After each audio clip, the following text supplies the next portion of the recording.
the biggest fight is always I like to operate myself. And that's difficult with the union. I've been in the union my whole life and I support it and I love it. But the operating has always been a sticking point. Of course, they want to protect the job of the operator. On the other hand, I just love operating myself. And you need sort of a waiver to operate yourself, which I've gotten in my last 2 films. But it's always a bit of a back and forth. Because I feel like having a camera in my hand and the way I do sometimes even with available light, find the lighting rather than set it up, becomes very laborious if you're not used to the process, like I am not, to have an operator where you just have that shorthand where that operator can do it for you.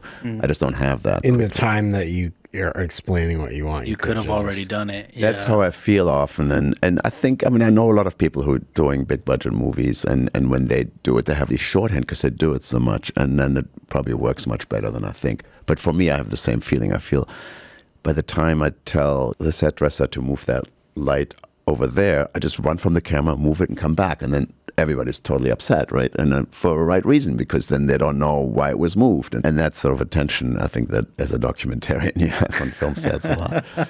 There's a difference between a filmmaker and somebody who works on movies. It's like very easy to like show up as a third grip and just do your gripping and go home. But like if you're dedicated to the project and you're putting your heart and soul into it, you want to be a part of everything and you want to know about everything that's going on. But the bigger your crew is, the harder that information is to disseminate to everybody. So it's so much easier to do it yourself. But like you said, the union, well, it's protecting jobs. It does get in the way of like that filmmaker aspect of it. It can. Yeah. No, totally. But it's also a learning process, you know, when you do it more, know how to use the departments to maybe do stuff better than you can do it. And I totally acknowledge that. It's tough for me.